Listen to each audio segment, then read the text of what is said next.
কোমরে দড়ি পরিয়ে তাকে ঘোরানো হলো রাস্তায়। তার পাশাপাশি চলল ডিম থেরাপিও। তৃণমূল নেতার কোমরে দড়ি বেঁধে ঘোরানো হলো কোচবিহারের মাথাভাঙায়। শীতলকুচির মাথাভাঙা 1 নম্বর ব্লকের কেদারহাট এলাকার স্থানীয় তৃণমূল নেতা দিলীপ বর্মনের কোমরে দড়ি বেঁধে ওই এলাকায় ঘোরানো হচ্ছে, পাশাপাশি চলছে ডিম থেরাপি। এই ভিডিও সামাজিক মাধ্যমে ভাইরাল হতেই রাজনৈতিক মহলে চাঞ্চল্যের সৃষ্টি হয়েছে। জানা গিয়েছে অভিযুক্ত তৃণমূল নেতা দিলীপ বর্মন 2021 ভোট পরবর্তী হিংসায় জড়িত ছিল, যদিও পুলিশ প্রশাসনের পক্ষ থেকে এই প্রসঙ্গে এখনো কোনো তথ্য দেওয়া হয়নি। এ বিষয়ে বিস্তারিত জানবো। এই মুহূর্তে আমার সঙ্গে সরাসরি রয়েছেন আমাদের প্রতিনিধি বিপুল। ঘটনাটি ঠিক কি ঘটেছে, কি অভিযোগ রয়েছে, কারা এই কাণ্ড ঘটালো এবং পুলিশ কি এই ঘটনায় স্বতঃপ্রণোদিত মামলা রুজু করেছে কিনা? হ্যাঁ, একদমই। দেখো পুনমি, তোমাকে জানিয়ে রাখবো, রাজ্যে পালাবদল হবার পর বিজেপি সরকার ক্ষমতায় আসার পর কিন্তু আমরা এই চিত্র দেখছি যে একের পর এক তৃণমূল কংগ্রেস নেতারা বিভিন্ন অভিযোগে গ্রেফতার হচ্ছেন, পাশাপাশি তাদের কোমরে দড়ি বেঁধে ঘোরানো হচ্ছে, এলাকায় চলছে ডিম থেরাপি। এই চিত্র কিন্তু আমরা দেখেছি রাজ্যের বিভিন্ন স্থানে।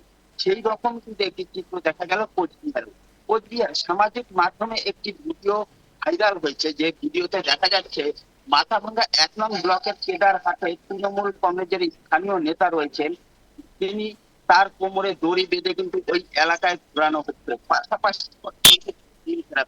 স্থানীয়দের অভিযোগ যে ভোট পরবর্তী হিংসা যে হয়েছে 2021 বিধানসভা নির্বাচনের পরবর্তী সময়ে সেই ঘটনায় কিন্তু জড়িত ছিল এই অভিযুক্ত তৃণমূল নেতা। পাশাপাশি আরো বেশ কিছু অভিযোগ রয়েছে তার বিরুদ্ধে, কিন্তু তাকে দেখা যাচ্ছে কিছু স্থানীয় ব্যক্তি কিন্তু তার কোমরে দড়ি বেঁধে যে কেদারহাট এলাকাটি রয়েছে সেই এলাকায় তাকে ঘোরাচ্ছে, পাশাপাশি তাকে লক্ষ্য করে ডিম ছোড়া হচ্ছে, ডিম থেরাপি চলছে, যদিও পরবর্তীতে তাকে ছেড়ে দেওয়া হয়। আর এই ভিডিওটি সামাজিক মাধ্যমে ভাইরাল হতেই কিন্তু রীতিমতো চাঞ্চল্যের সৃষ্টি হয়, যদিও এই প্রসঙ্গে বিপুল কাউকে আটক বা গ্রেফতার করা হয়েছে এই ঘটনায়? এখনো পর্যন্ত কিন্তু পুলিশের পক্ষ থেকে এ বিষয়ে কোনো তথ্য দেওয়া হয়নি। পুলিশ সূত্রে জানা যাচ্ছে যে ঘটনা তদন্ত শুরু হয়েছে, তবে এই ঘটনায় এখনো কেউ আটক বা গ্রেফতার রয়েছে তা সম্পর্কে কিন্তু পুলিশের পক্ষ থেকে এখনো কোনো তথ্য দেওয়া হয়নি। এই ঘটনা বিপুল, এই ঘটনায় তৃণমূলের জেলা নেতৃত্বের তরফে কোন রকম প্রতিক্রিয়া সামনে এসেছে? হ্যাঁ, একদম। দেখো পুনমি, তোমাকে জানিয়ে রাখবো যে তৃণমূল কংগ্রেসের প্রতিক্রিয়া সেটা কিন্তু পাওয়া যায়নি, কারণ ভোটের রেজাল্ট ঘোষণা হওয়ার পর থেকেই কিন্তু কোচবিহারের বড় কোনো তৃণমূল নেতার দেখা পাওয়া যায়নি, এবং যে কোনো বিষয় নিয়ে কিন্তু তৃণমূলের প্রতিক্রিয়া পাওয়া যায়নি। যদিও বিজেপি নেতাদের এই প্রসঙ্গে বলা হলে তারা কিন্তু জানিয়ে দেয় বিষয়টি তারা অবগত নয়, তারা এই বিষয়টি সম্পর্কে কোনো কিছুই জানে না। এলাকার পরিস্থিতি এখন কেমন রয়েছে?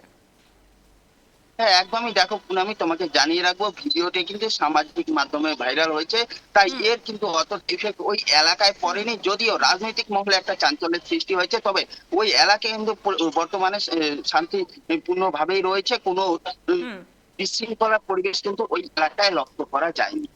বেশ, ধন্যবাদ বিপুল। অর্থাৎ ফের একবার তৃণমূল নেতার কোমরে দড়ি, ঘটনাটি ঘটেছে মাথাভাঙায়। তবে এর আগে যেমনটা আমরা লক্ষ্য করেছিলাম, একাধিক জায়গায় পুলিশ তৃণমূল নেতাদের কোমরে দড়ি পরিয়ে গ্রেফতার করে নিয়ে যাচ্ছে বা তাদের কোমরে দড়ি পরিয়ে এলাকা ঘোরানো হচ্ছে। এবার কিন্তু পুলিশ বা প্রশাসনের কোনো আধিকারিক নয়, এবার কিন্তু এক তৃণমূল নেতাকে এলাকারই কয়েকজন দুষ্কৃতী মিলে কিন্তু তাকে কোমরে দড়ি পরিয়ে রাস্তায় ঘোরায়, এবং তার বিরুদ্ধে যদিও একাধিক অভিযোগ রয়েছে তাদের, তবে এই ভিডিও সোশ্যাল মিডিয়ায় ভাইরাল হয়েছে, রাজনৈতিক মহলে চাঞ্চল্যের সৃষ্টি হয়েছে। এবং জানা গিয়েছে অভিযুক্ত তৃণমূল নেতা দিলীপ বর্মন 2021 ভোট পরবর্তী হিংসায় জড়িত ছিল, আর সেই কারণেই নাকি সেই অভিযোগেই তাকে কোমরে দড়ি পরিয়ে রাস্তায় ঘোরানো হয়। যদিও পুলিশ প্রশাসনের তরফ থেকে এখনো পর্যন্ত কোনো রকম এ বিষয়ে তথ্য দেওয়া হয়নি বা অভিযোগ দায়ের হয়নি।